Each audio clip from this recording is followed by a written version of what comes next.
අද කතා කරන්න යන්නේ වැදගත් අප්ඩේට් තුනක්. ඉතින් මේ අප්ඩේට් තුන සමහර අයට වැදගත් වේ. සමහර අයට මේක ගැටලුවක් වෙන්නත් පුළුවන්. ඉතින් කොහොමුණත් රැඳිලා ඉන්න මම මිලාන් මදුශංකර්.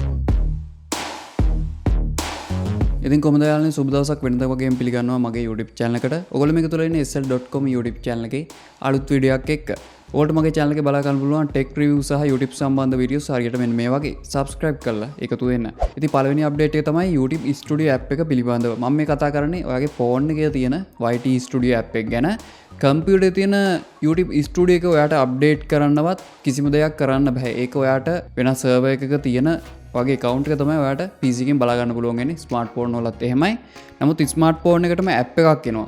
කම්පියුටර් එකට සාමාන්‍ය වෙබ් බ්‍රවුසර් එකෙන් තමයි ඔයාට යන්න පුළුවන් වෙන්නේ. මේ වෙනකොට YouTube app එකකුත් ඇවිල්ලා තිනවා. ඔයාට ඒකත් දාගන්න පුළුවන්.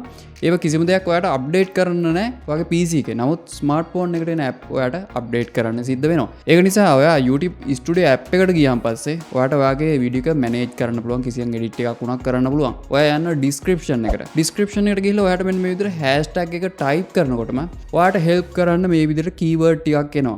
මේ hashtag ගැන තමයි මම කතා කරන්නේ. සාමාන්‍ය keyword නෙවෙයි. ඉතින් මේ හරහා අපිට ලොකු උදව්වක් ලැබෙනවා. අපි භාවිතා කරන්න ඕන hashtag එක මොකක්ද කියලා. මේ hashtag එකට පහලින් ඔයාලට බලා ගන්න ලැබෙනවා වීඩියෝස් කීයක මේ hashtag එක භාවිතා කරලා තියෙනවද කියලා. ඊට හැපැත්තෙන් ඔයාලට බලා ගන්න ලැබෙනවා channel කීයකට මේ hashtag එක භාවිතා කරලා තියෙනවද කියලා. මම sl.com කියලා මේ විදිහට type කරන හදනකොටම මගේ channel එකේ හැර වෙනත් channel වල මේ hashtag එක භාවිතා කරලා තියෙනවා කියලා මට මෙතනින් බලා ගන්න ලැබෙනවා.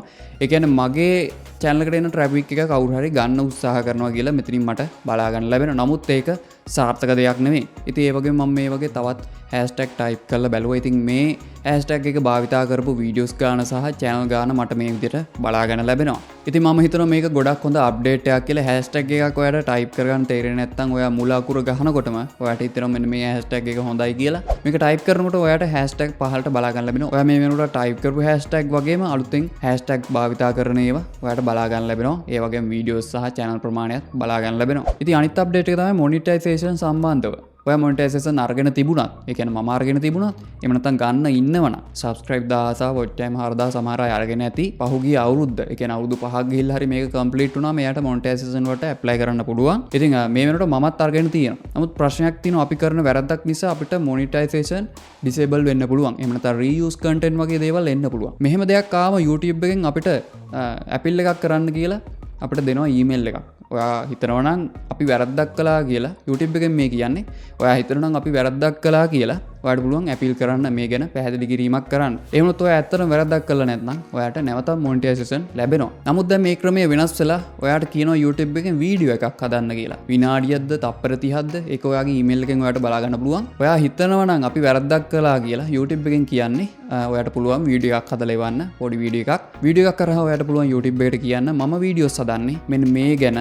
ඒ වගේම මෙන්න මේ කැටගරිය තමයි මම ප්‍රධාන වශයෙන් කරන්න කියලා. මොකද YouTube එකේ ඇල්ගොරිතම් එකට එහෙම නැත්නම් කෙනෙක් බැලුවට සමහර විට දැක්ක ගමන් එයාට බලා ගන්න බෑ මේ වීඩියෝස් මොනව ගැනද කියලා. සමහරට ටෙක් වෙන්න පුළුවන්, එහෙම නැත්නම් වෙනත් දෙයක් වෙන්න පුළුවන්. ඒක තමයි මම කියන්නේ ඔයාට එක කැටගරියක් කරන්න කියලා. ඔයා දෙක තුනක් කරන්න ගියාම දැක්ක ගමන් ඒගොල්ලන්ට බලා ගන්න බැරි නම් මේ මොන වගේ කැටගරියක්ද කියලා ඒගොල්ලෝ මොනිටයිසේෂන් දෙන්නේ නැහැ. ඒක තමයි ගැටලුව. ඒක නිසා මම කියන්නේ ඔයා හරි කැටගරියක් තෝරගෙන කරන්න. වෙනත් භාෂාවක් දන්න කෙනෙක් ඇවිල්ලා බැලුවත් මේක මොනව ගැනද කියලා එයාට තේරුම් ගන්න පුළුවන් වෙන්න ඕන. ඉතින් ඒක නිසා වගේ channel එකේ about වල කියලා තියන්නත් ඕන මෙන්න මේ ගැනයි මම වීඩියෝස් කරන්න කියලා. ඉතින් ඔයගොල්ලන්ට පුළුවන් කියන්න මේ වීඩියෝ එකෙන් මම කරන්නේ කැටගරිය මෙන්න මේක. මේ වීඩියෝ එක වැරදි වීඩියෝ එකක් නෙවෙයි. මේක කරන්නේ මෙන්න මේ දේ කියලා ඔයාට පැහැදිලි කිරීමක් කරන්න පුළුවන් ඒගොල්ලන්ට. ඔයාගේ භාෂාව.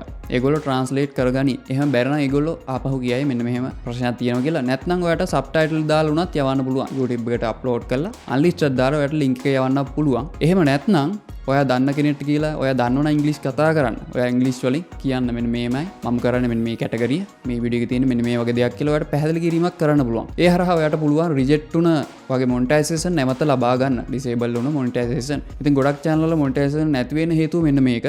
ඔයගොල්ලෝ මේ වෙනකොටත් මෙන්න මේ වගේ ඊමේල් එකක් ඇවිල්ලා තියෙනවා. අනිවාර්යෙන් වීඩියෝ එකක් හදලා දාන්න. ඒගොල්ලෝ කියනවා මෙන්න මේ විනාඩි ගාණක් එහෙම නැත්නම් තප්පර ගාණක් ඇතුළත මේ හේතු ටික කියන්න මොනව ගැනද ඒ වගේ මේ වීඩියෝ එකේ මොනවද තියෙන්නේ මේ වගේ දේවල් ඔයාට කතා කරන්න පුළුවන්. එහෙම ඔයා වීඩියෝ එකක් කරලා ඒගොල්ලන්ට දාන්න. එතකොට බොහෝ දුරට ඔයා නිවැරදි නම් ඔයාට මොනිටයිසේෂන් ලබා ගන්න පුළුවන්. ඔයා කාගේ හරි වීඩියෝ එකක් බලනකොට ඔයාට කමෙන්ට් සෙක්ෂන් එකට යන්න පුළුවන්. මේ කමෙන්ට් සෙක්ෂන් එකට ගියාන් පස්සේ ඔයාට අලුත් ඔප්ෂන් එකක් එහෙම නැත්නම් අලුත් පහසුකමක් ලැබිලා තියෙනවා. translate to english කියලා තියෙනවා. මේක ටච් කරපු ගමන් සිංහලෙන් ටයිප් කරපු කමෙන්ට් එක ඉංග්‍රීසි වලට අපිට ට්‍රාන්ස්ලේට් කිරීමේ හැකියාව තියෙනවා. ඉතින් මේක ට්‍රාන්ස්ලේට් කරන්නේ Google එකෙන්. ඉතින් ඒ වගේම ඔයා වෙනත් භාෂාවකින් මේක දැක්කොත් සමහරට හින්දි වෙන්න පුළුවන්, එහෙම නැත්නම් ටැමිල් වෙන්න පුළුවන්, නැත්නම් වෙනත් මොනවා හරි භාෂාවක් වෙන්න පුළුවන්. ඒක ඔයාට ඉංග්‍රීසි වලට කන්වර්ට් කරන්න පුළුවන්, එහෙම නැත්නම් ට්‍රාන්ස්ලේට් කරන්න පුළුවන්. ඉතින් ඒක ගොඩක් හොඳ ඔප්ෂන් එකක්.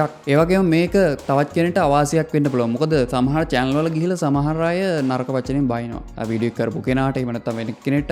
ඉතින් මේවා YouTube එකෙන් ඩිටෙක්ට් කරගන්නවා අනිවාර්යෙන්. ඉතින් එහෙම වුණොත් ඒ කමෙන්ට් එකට ගැටලුවක් වෙන්න පුළුවන්. ඒක නිසා සමහර විට ඔයාගේ මේ වෙනකොට කමෙන්ට් එකක් ඇවිල්ලා තියෙනවා නම් ඒවා මිසින් වෙන්න පුළුවන්. ඒවා නැති වෙන්න පුළුවන්. මේ Google Translate හරහා ට්‍රාන්ස්ලේට් වුණා මේ කමෙන්ට් එක මේක හොඳ දෙයක්ද නරක දෙයක්ද බලා ගන්න පුළුවන්. ඒ වගේම subscribe ඉල්ලපු කමෙන්ට් එකක්ද මේ වගේ දේවල් ඔක්කොම බලා ගන්න පුළුවන්.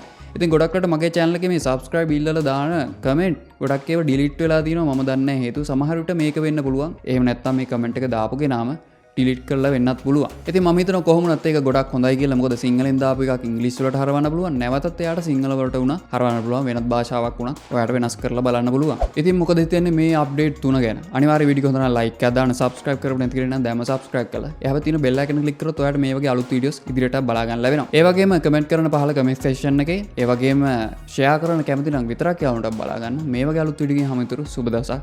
දිගින්